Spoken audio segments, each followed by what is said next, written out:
they do the quick mental math of the 4 or 5%, and then they compare that to their salary. And they're like, Yeah. oh shit, there's no way this is happening. Right. Yeah. And then when we actually show them how it works, they get a lot closer, a lot faster.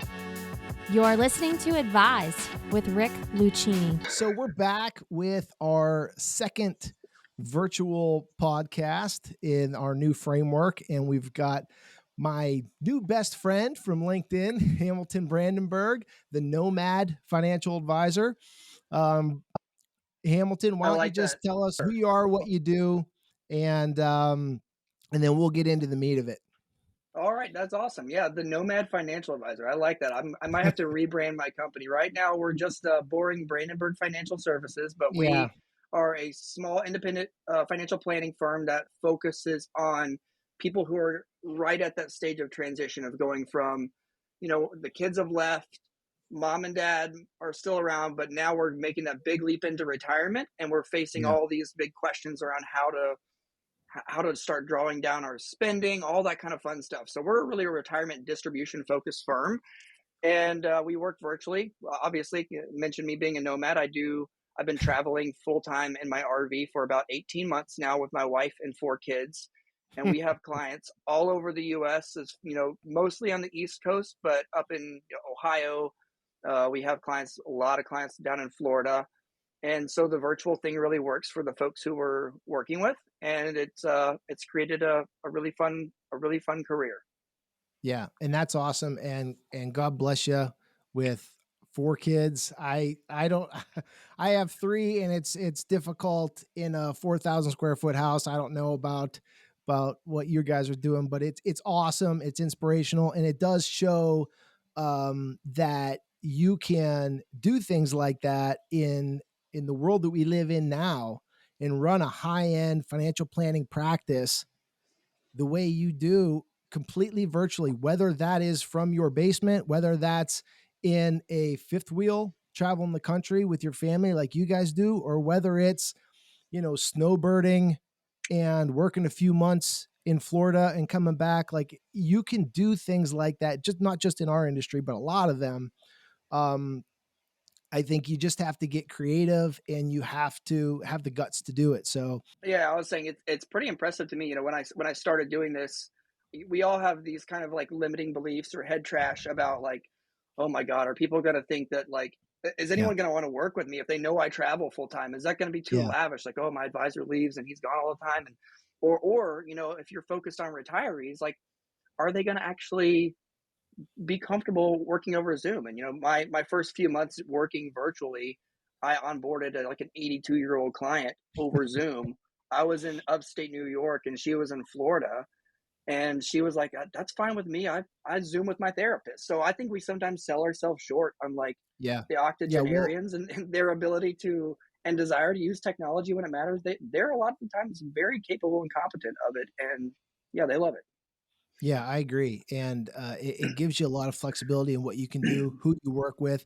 And it gives the client a lot of flexibility, because now they can go find somebody that fits their needs and their Yeah. personality, rather than trying to be forced to stay within a 40-mile radius of where they live, Mm. because the right person or the right firm might not actually be in that radius. 100%. Yeah, it really allows you to focus on a specific solution to a specific problem rather than just, who showed up at the Chamber of Commerce this week, or who Right. who who stopped into my office when they were going to pick up some more milk at the grocery store kind of thing. Right. No, yeah, I agree. So you mentioned that you're working with that transition age right before and right into retirement. And that's Yep. really where I want to focus today, because I do a lot of that work myself. And first off, like, go into what that process looks like on a high level when you do onboard somebody. What are the things that they care about? And what are the things that you're looking for to start establishing, rather than the traditional just, here's a bucket of money, here's Sure. an automatic distribution, set it and forget it, hope you don't call. Yeah, no, for sure. Yeah, it's interesting. A lot of the folks who we onboard, and you probably have had this experience too, when you are focusing on retirement distribution planning, you get a lot of people who've never worked with a financial advisor before. You get a lot Yeah. of people who, so for me, most of our clients come from either like Lockheed Martin, because that was in Atlanta. So it's referrals from other Lockheed clients. So they've Okay. spent their whole life, 30 years just putting into the 401k. They get a great pension, stock option account. Or we have a subset of clients that are all like middle management for Costco corporate. So again, it's people who spent 30 years at the same company putting in their 401k, and they've usually never worked with a financial advisor before. So a lot of times when they're coming to us, it's really as simple as I blinked, my kids were gone, my career got me to here. I've managed to save a million or 2 million or $3 million in my 401k and my basic benefits or my stock option account. And now I kind of have this idea of what retirement looks like, but I just want to know that, like, does it work? Does the math work out? So a lot of times they're just coming to me initially to see what can I spend, what kind of life am I going to have? Yeah. And Can I realistically, like, afford to do it? yeah, can I afford to do it? 100%. So it does take a few meetings usually, because what I've found, and I'm sure you can attest to this, is that the answer to that might be very simple, but the process to come up with that answer takes a Yeah. lot of legwork on you and I. And Yeah. it's a lot more than just, looking through investment statements. Let's get into that a little bit. How do you approach spending in retirement and try to find that balance between actually spending your money, but also, not running out? That's a really great question. And what I'll say too is, the way to the place that I start in answering this question is looking at how do retirees actually want to spend their money in retirement. And there have been some really great studies over the years that are in many ways counterintuitive, because you start talking to somebody, and if you ask them, like, tell me how you think you're going to spend money in retirement. Normally, in my experience, now I could be wrong and every person's different, but people have this perception that in the beginning of their retirement, they're going to spend a little, and they're going to need so much money to spend late in retirement because they're going to have, so much unplanned for health events and Yeah. chronic illnesses and nursing homes. Yeah. And what we have found is that a lot of times the inverse is true. A lot of times what Yeah. ends up happening is that when people are in their 60s and they're healthy and they just quit their job, like, Yeah. they are so excited They and want to go. enthusiastic. Yeah. Yeah, they want to spend, they want to take the grandkids to Disney, not You once, but bet. every year. They want to do Yeah. a big national park trip in their RV. So Yeah. people want to spend heavy early in retirement. And the problem that a lot of my clients have, especially the ones who are working with financial advisors, and you tell me if you run into this, Rick, is that they've been told, well, you have to follow the 4% rule. You have to Yeah. only take out 4% of your investments. Yeah. And I don't know about you, but I think what's hilarious, especially like if you get on Facebook, the Facebook retirement groups, like, so much misinformation. Yeah. Especially like people don't even know what the 4% rule really is. So they Yeah. they, they think, what does that mean? Every year I'm taking out 4%, but they take a very static and fixed approach to spending, which a lot of times results in not being able to meet their goals for what they want to spend early in retirement, Yeah. and having a situation where when they do conclude their retirement, they have this huge, mattress full of cash that Yeah. they could have used for a lot more memories. Yeah. So it's They definitely a end up balancing they act. end up being the richest person in the cemetery, which I can promise you, you do not get a prize for. So, No. yeah. So we take a flexible approach to spending with our clients, where we use decision rules, and we'll say, hey, we're going to coordinate your investments with other income sources like your pension, your social security. We'll take a more flexible approach. And over time, as your investments grow, your income will grow as well. Yeah. But if you get into a situation where, as does happen, where the stocks will short time lose their value, you've got a plan in place for how you would need to adjust your income and how much, to make sure that you're still able to meet your spending goals long term. So Right. I think taking a real world approach where you're making Yeah. flexible adjustments, that makes a lot of sense for our clients. And it, Yeah. and it provides usually a much higher cash flow for them. Yeah. Well, right. That's my point. I do the same thing. And what ends up happening, the knock on that for the folks that don't, is they'll say, well, but good luck getting a client to spend less after let's not treat these people like little kids. Yeah, They're exactly. the event that causes them to spend less in the future may never happen. Sure. And when and if it does, they're spending less than a bigger number than they would have had to begin with. It's no Sure. different than your investment going from 100,000 to 150 and then down to 140. My perception is that you gained 40. Their Yeah, perception is that you lost $10,000, right? So if you're cutting back a little bit on a bigger withdrawal that you wouldn't have had in the first place, you can handle that. That doesn't mean start eating ramen noodle. That means maybe take 2 vacations this year instead of 3, and then bump yes. it back up the year after because the market comes back. For sure, and I would say too, and maybe it's worth pointing out the difference in the approach. I mean, how do you explain the 4% rule if you have a client come in and be like, oh, they've heard? Do you have people come in that they've heard of that before, or is it just me that like No, they'll no, bring that up yeah, like I don't, they don't know what it is, but I think that what they're doing is off the top of their head saying, okay, my portfolio is this much. They usually just rattle off 4 or 5% of that and assume that that's a static number indefinitely throughout yeah, retirement. And yeah, that can be exactly. fearful for people too, because when you do that and you don't ever increase it, and you also know that, inflation is going to catch up with that number, it scares them. Yes. A lot of times we don't have clients bring it up often, but sometimes they've heard like, oh, the 4% is a safe withdrawal rate. And a lot of times there's a lot of misunderstanding over like what that rule really is. And so for like the nerdier ones, I like to let's go back to what the 4% rule came from. It was a study that showed that if you invest a very certain way, right, Yeah. with half of Right. your money in really safe investments and half of it in growth investments, Yeah. you can retire at 60. You take out 4%, and that's your base. And every year you adjust that up for inflation based on what the consumer price index does. Now I've lost Right. our one listener by saying all that. But Yeah. my problems with that kind of a traditional approach is number one, best case scenario, like you said, you die with way too much money and you Yeah. could have spent more. Number two is, just because consumer price index or inflation has gone up doesn't mean my investments have gone up. It doesn't mean that Right. my investments can afford to take a pay raise. Right. It's just me taking more money. So And we take a also, very who's making me have 50% of my portfolio in treasuries? Not yeah, me. I'm no, not the one doing it.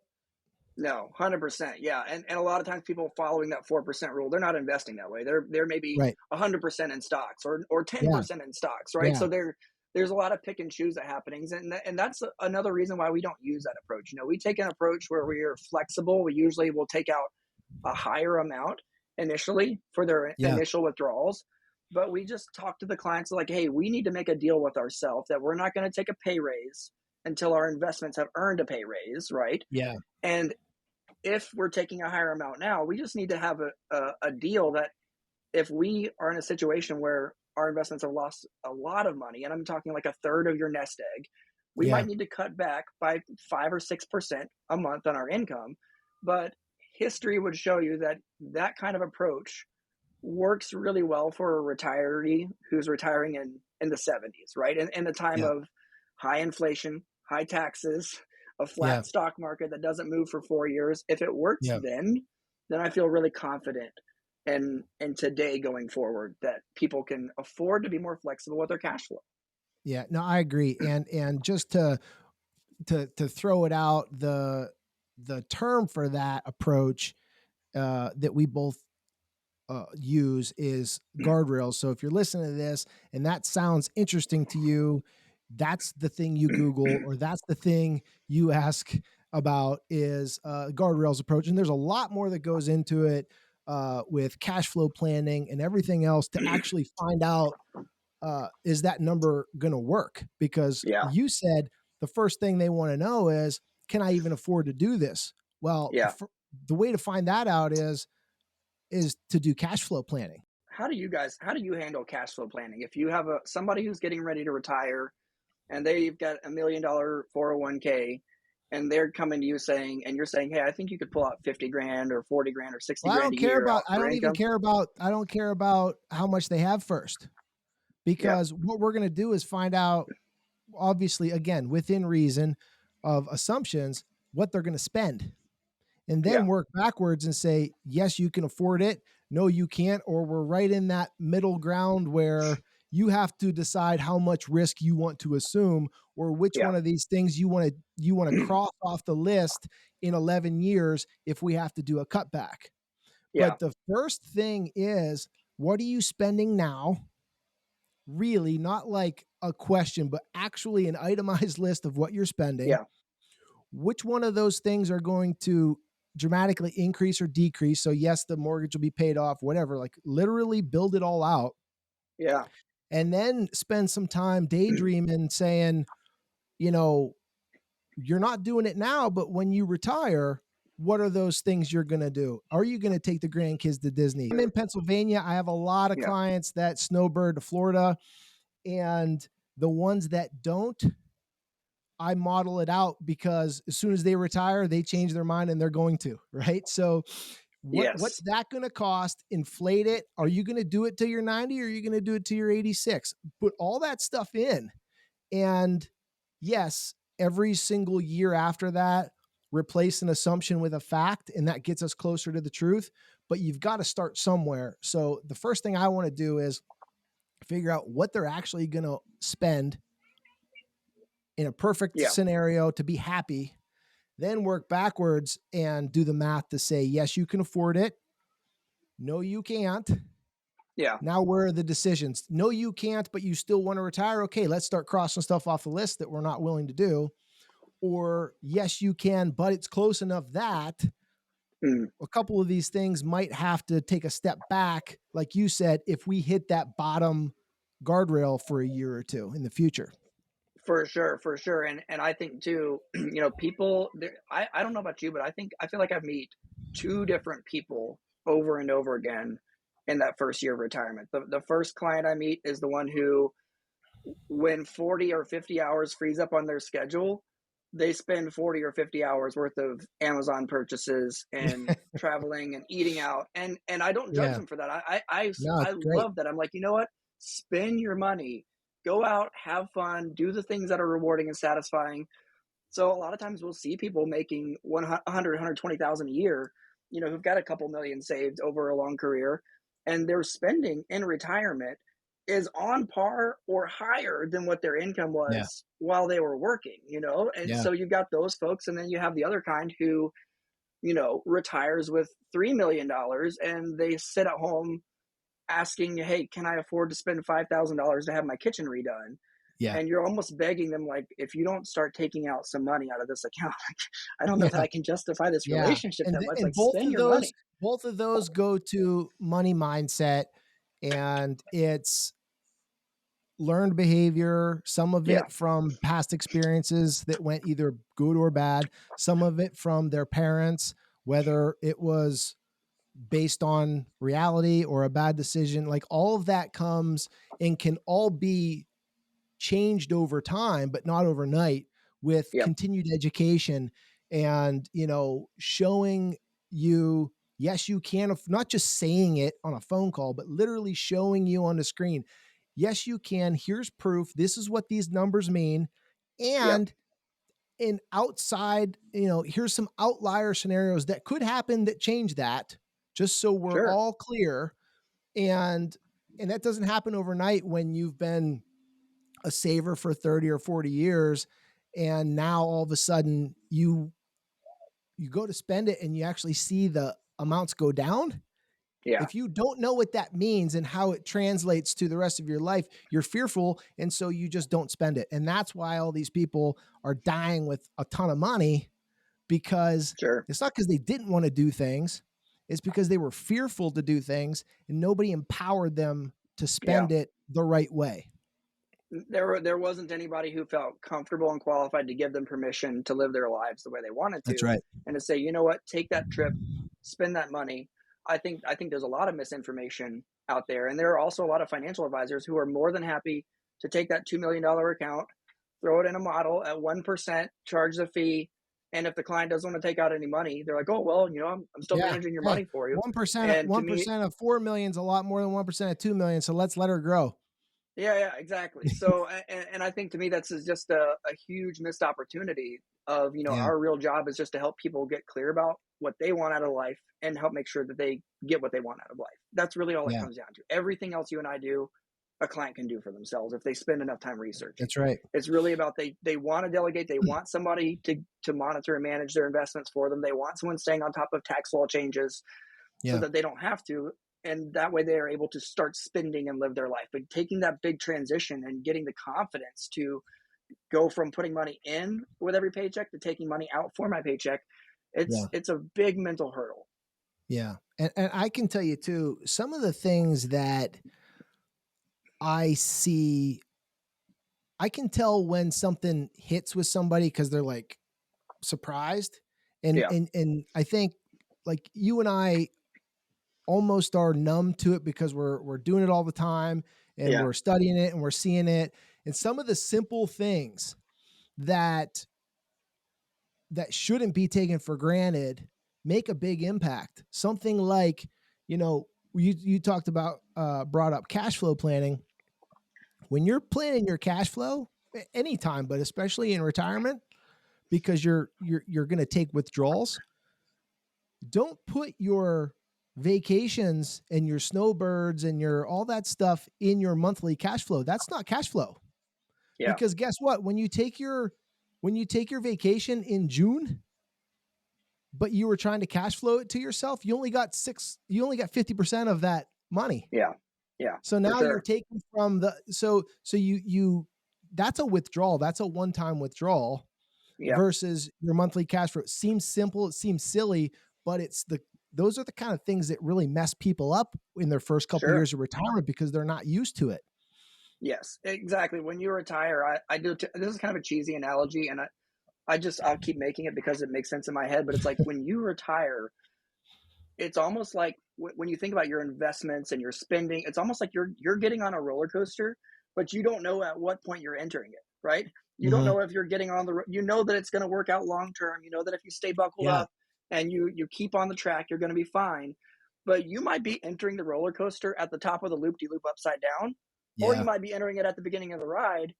And so you have to have realistic expectations, and Yep. you have to make sure that you've got a good plan in place for your cash flow, and you have a plan in place for what are you going to do if the first 12 months of your retirement is the first bad market since Yeah. 2020 or since 2008. Yeah. How are you going to handle that? Because let me say this right now, all these risk tolerance questionnaires that ask you like, how would you feel, Mr. Klein, if you lost Yeah. Yeah. 25% of your money? Yeah. There is no questionnaire that can actually prepare you for how you're actually going to feel when you decided to quit your job right Yeah. before the stock market went into the tank, and you're Yeah. seeing your IRA go from a million to 900 to 800 to Yeah. 700, and you're still spending.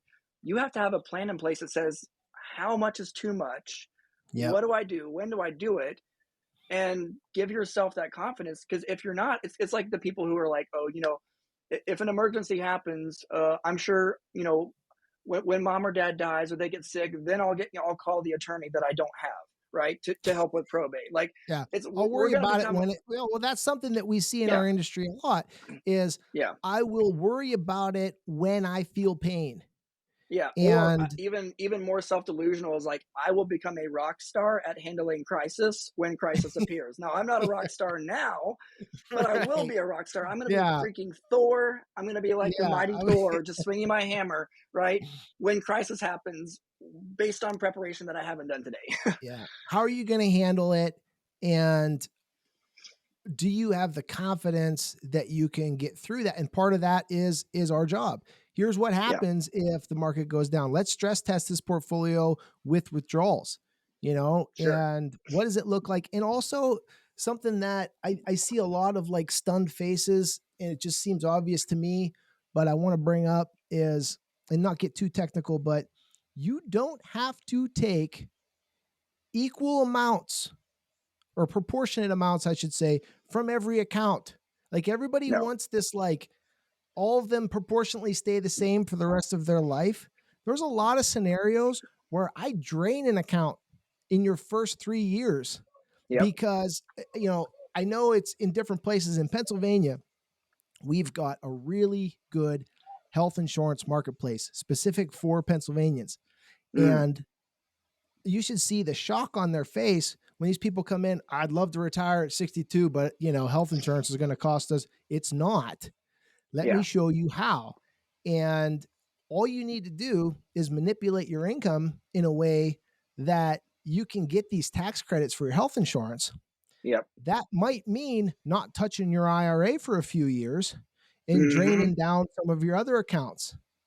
And it's okay to do that. And not just for health Yeah. insurance, there's other reasons to do it too. But when you manipulate where the money comes from based on what the stock market's doing, maybe one account's more conservative than the other, or Yeah. based on, needing to keep your taxable income at a certain amount for a certain period of time, you can manipulate where those dollars come from to get a more optimum result and then pull Yeah. the other levers later.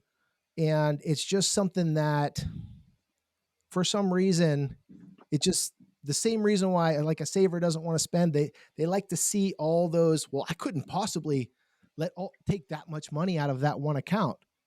It's not that one account is part of your whole picture. It's the same Yep. thing, right? So it's just some of those like perception things that people need to get over and look at it as a full picture rather than compartmentalizing different accounts Yes. or things like that. We'll have a lot of people too, especially like I have quite a few clients who are octogenarian and they're widows, so they survived their husband, and sometimes their smallest investment account is their traditional IRA, right? If there's been good Yeah. planning, they probably have like a brokerage account, they have a Roth IRA, and with the changes that have happened in the last few years, if a non-spouse inherits an IRA, that becomes a 10-year tax time bomb, right? So if Yeah. you're 80-year-old Sue and you think, hey, hopefully I've got 10 or 20 years left, you're probably wanting to spend down your IRA a Yeah. lot more than your Yeah. your brokerage Yeah. account, because if you're wanting to leave it behind to your kids, that IRA going to them is probably going to be, 20, 30, 40% less, Right. because they're going to Right. be forced to withdraw the full amount in 10 years. Whereas your other assets, you're going to be able to leave to places with Yeah. more favorable treatment. So a lot of times yeah, like you said, there are periods in life where maybe from 60 to 65, you're not spending the IRA very much. You're trying to keep your Right. income low to get Right. your tax credits for your marketplace health insurance. And then from 65 to 73, maybe you're taking a We're lot out of it and converting it to Yeah. Roth and doing all these things to try to mitigate future taxes. So you have to be Yeah. flexible and not have the plan, right? Unfortunately, good, bad, or indifferent, life is too complicated to have the plan that never Yeah. changes and you just set it and forget it. Not if you want to Right. maximize things anyway. Right. No, I totally agree. And I think that's the lesson here is you need to keep changing it or at Yes. least reviewing it and verifying that it's staying the same because it should stay the same, not because Hmm. I just didn't do anything. And Yes. that's the takeaway is there is no set it and forget it. And again, it doesn't mean that doing the wrong thing is going to make you run out of money and have to move in with your kids. It might mean that you die with a hell of a lot more money than you wanted to. There's Sure. just a way to strategically plan and continue to update that based on what's going on around us. The tax code changes, Yeah. all this stuff, the market changes, all this stuff changes. So, like, somebody like you or I are going to build this plan based on today, but also make it very clear that as soon as the ink dries on this thing, it's out of date. And this is Yes. like a starting point baseline.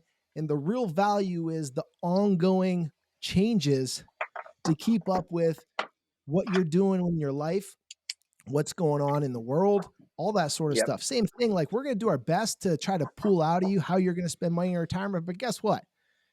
It's going to change. Yeah, one of the things a quote I love on it is it's actually about invading Normandy. It's not about financial planning, but Eisenhower said that plans are useless, but planning is indispensable.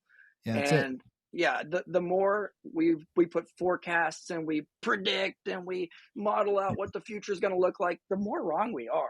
The most Yeah. important thing is just that we have a process for reviewing and evaluating, are we on track? Are we doing okay?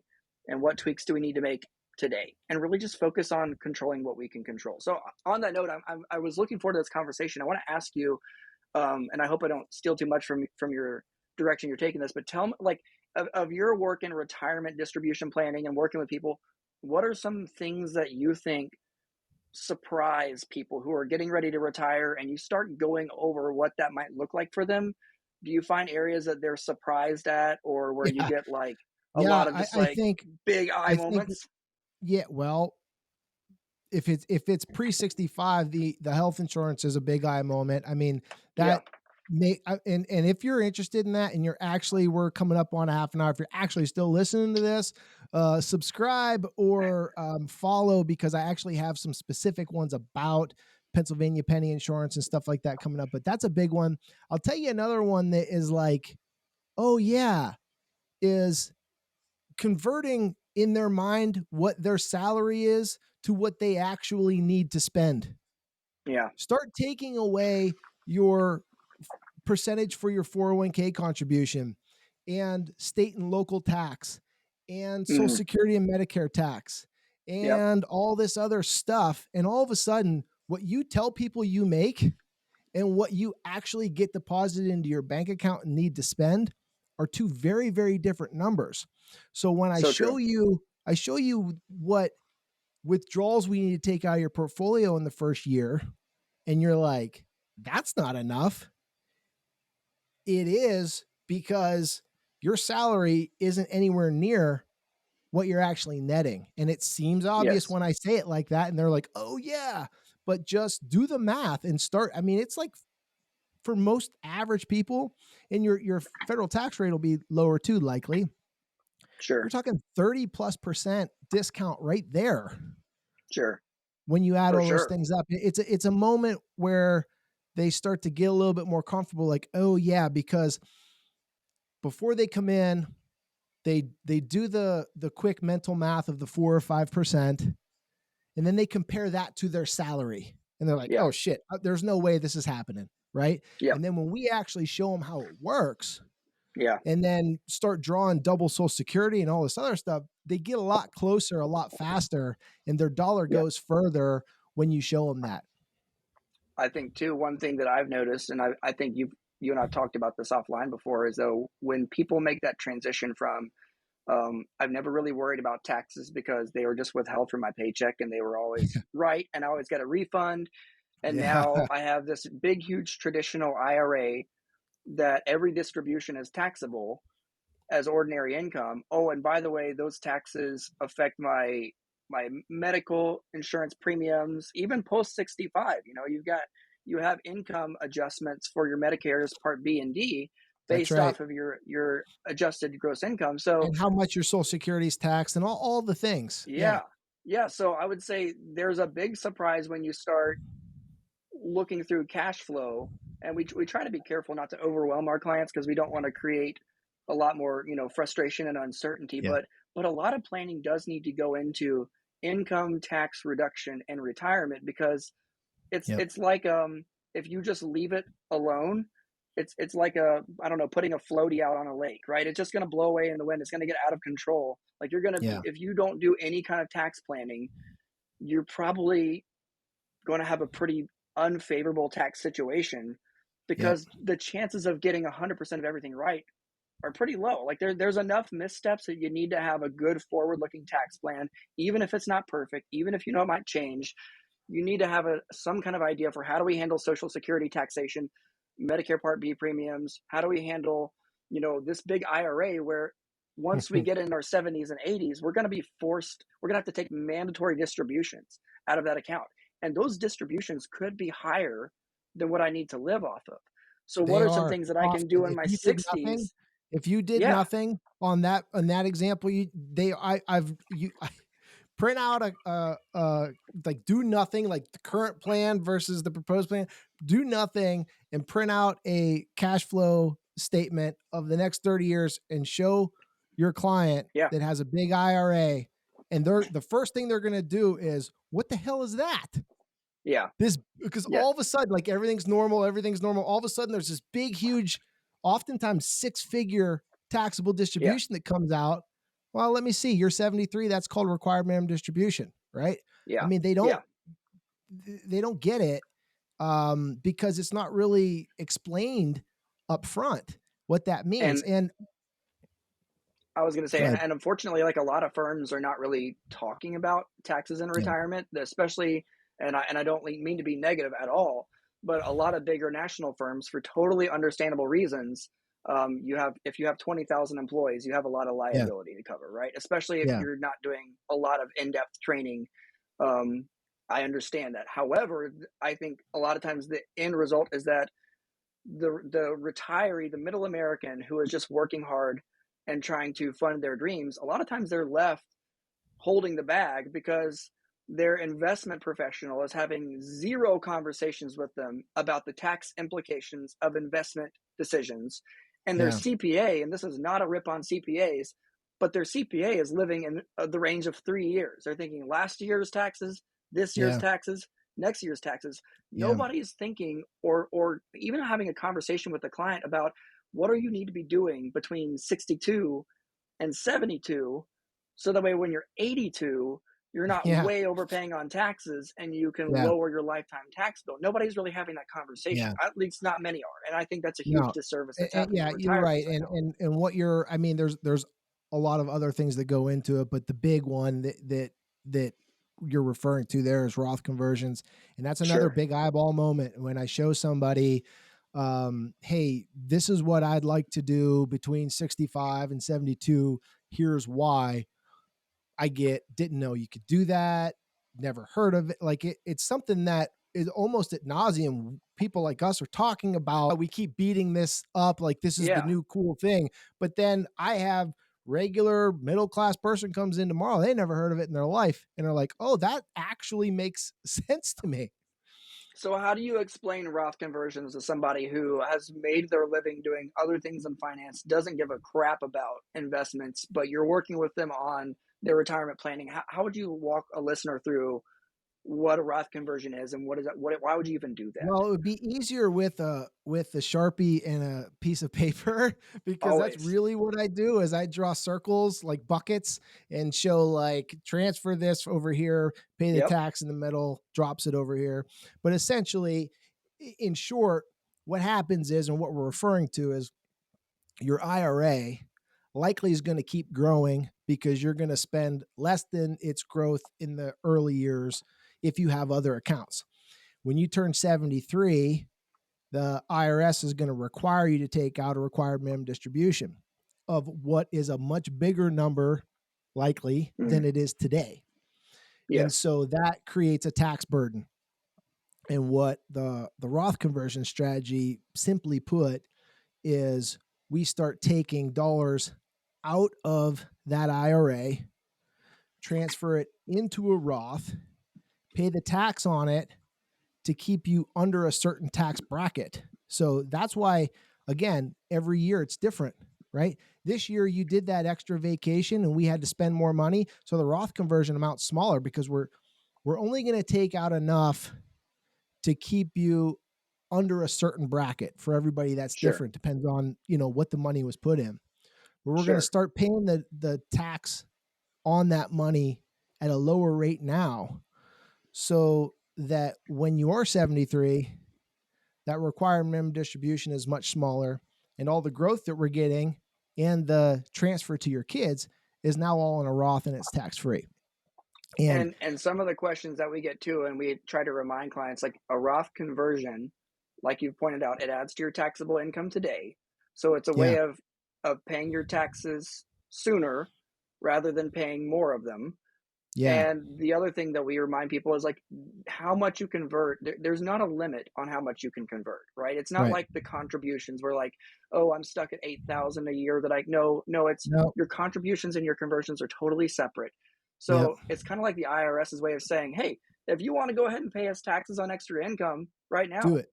go for it. You want to pay, Mhm. you want $1 million in extra taxable income? You do Yeah. you, fam. So Yeah, they're long not as you gonna stop withhold, you. Yeah, yeah, it's they're not our going to stop job you. to say, "This year, we should convert 22,000 because of this reason. Next year, it should be 36,000." It's our job to do that. And here's another point, again, without trying to get too technical. Two things that I bring up when we're looking at Roth conversions. One is the timing. It's not always going to be perfect, but the traditional approach is figure out the number at the beginning of the year, convert it at the end of the year, because if something changes throughout the year and you decide to take more money out than you told me, then you Sure, don't go over your tax bracket. I say, forget that. If you know the number in January or February and the market's down in March or April, that's when we're converting it. yeah, Because if $10 goes to $8 and we move it over into a Roth, we only paid tax on $8. It's going to come sure. back up to $10 in the Roth, and we just got 20% tax free right there in a For couple months. and I think too, that's just to have the conversation with the clients Yeah. is you're already doing more than most of the big national investment firms are doing at all, Yeah. because there's so much again, not to beat up on them, but so much understandable CYA that happens of Yeah. not wanting the liability of being wrong. But to me, it's such a disservice because every transaction, like, and let me back up and say this, most clients, they might not know what a fiduciary is, but they've probably heard somewhere that they should work with a fiduciary, Yeah. somebody who acts in their best interest, and that's important to them to a great degree. They just kind of assume everyone is. But my thing is like, okay, well, if there's this rule about being a fiduciary, how can I truly say I'm acting in someone's best interest if I'm not considering the tax implications of an investment recommendation, right? Yeah. That's right. I wouldn't tell somebody, hey, you should invest this way, if I didn't go over the potential risks of investing, of losing money, of it growing. So, Yeah. so why would you do that with taxes? Why would you not take the same approach and say, if we're going to take money out of an IRA, it's basically the butterfly flapping its wings in Brazil that could Yeah. cause a hurricane in Fort Lauderdale, Florida, because it's affecting an ecosystem of other things like your insurance, your Medicare premiums, and your Yeah. future required distributions. And I can tell you too, what I what I notice is for the people that live with under their means. Like you Yeah. gave that example, a couple $1,000,000, barely spends anything, owns the house, owns everything, like Yep. not wanting for anything. The last thing they want to do is pay any taxes on money Yeah. that they're not spending. And they Yep. don't want to touch their 401k because they babied it and grew it and they sacrificed to grow it. And it's Yes. an education process to say, no, no, no, you need to start moving this in this way, pay these taxes today, Yep. because if not, here's this big explosion that happens that you're really not going to like down the road. And to that point, I'd be curious the way you do it. I mean, I know it's different for everybody depending on what their means are, but do you go in a perfect world, bucket of IRA money, bucket of non IRA money? Are you moving the IRA dollar to the Roth dollar for dollar and paying the tax out of a brokerage account or savings? Or are you paying the tax in the middle and having the smaller amount end up in the Roth? Yeah, it really depends on the client. So I know people love to make fun of how often we get asked a very simple question and we answer it like we're running for office. But it depends on the client. One of the things that I think most of my clients, if they look back on any regret in their life, a lot of times what they regret is that they didn't fund a brokerage account better, right? They Yeah. wish they had more money that was not in an IRA or 401k, where they just had flexibility on how they spent Yep. it. So most of my clients have like 1 million to 2 million, and most of that's in their 401k or their IRA, and they Yeah. might have 100 to 200,000 in a brokerage account. So a lot of times Yeah. when we're looking at how do we pay these taxes, sometimes the best way to do it is just to withhold it from the IRA distribution Yep. and process it that way, and have at this time we use Fidelity to manage our investments, so we'll have Fidelity withhold taxes on the conversion. But occasionally we'll come into scenarios where clients have a good bit of money that's held maybe in like a brokerage account, or maybe they sold a rental property or another Yeah. investment property they owned, and they've got kind of a pool of money, and we might look at paying the taxes from that. It just really depends on the client and what do they have available to pull from. But a lot of times, Yeah, like you said, if we can, we like to pull that money maybe from their brokerage account, from some cash right. that's already available. They just need to be aware of what's available, because what that does is you're getting that dollar. You still have access to that same dollar in the Sure. Roth right away. Yep. The difference is now you have one full dollar growing tax free rather than 80 cents growing tax free. So when you Sure. can, when you can do it and it makes sense and it doesn't like drains their other bucket down to nothing or stresses them out, it really does make sense to do that. And just like everything else, it's not an all or nothing game. You don't have to do all of it or do one year, one the other. That's the whole point, is review everything each year, make a plan for what makes sense right then and there, Yeah. and then adjust as you go. You don't have to sign in blood that this is how I'm going to do my Roth conversions or this is how much I'm going to Yep. withdraw for the next 40 years. You only do that when you get one meeting and then here's your plan and go away. When it's Yep. a constant uh, update, you're making a decision based on what we know today with the flexibility to change it tomorrow. And to your point, a thing that I will remind clients, because sometimes when you do like one or two Roth conversions, they just love them. They're like, "Oh my God, can we do more?" And I'm like, "Okay, yes. However, it's possible to convert too much. Yeah. Oh You yeah. can get to the place where it might be good to keep some money in a traditional IRA. Maybe the only amount you're going to pull out of that regular old IRA is just your standard deduction, and all your other income sources will come from tax free or Social Security. Yep. And maybe Yep. you'll be in a situation where you use that IRA to give your tithe to your church every Sunday, right? Yeah. And you're going to do that in your 70s in a tax free manner as like what we call a qualified charitable distribution. So Yep. I tell people, Roth conversions are flashy and they're all over the headlines. They're They're cool. sexy. We get excited about it, right? Yes, we But love them really, because what we the can end talk point about them is and is the how others how can't. can we structure what your specific situation is Yep. to pay the least amount of tax over your lifetime with the knowledge that we have today. And for some people, like you said, some people that have the smaller accounts, it might not make sense to do it at all Yep. because their withdrawals are what we would want to convert. And then that's what they need for cash flow. There's no sense going over that and bumping them up and paying a higher effective rate. Just leave them in the account and withdraw it till you die. I have. We tend to want to, I do anyways, because I'm curious what you're doing. You're curious what I want to get more technical on it. And that's not what we're Yeah. doing here today.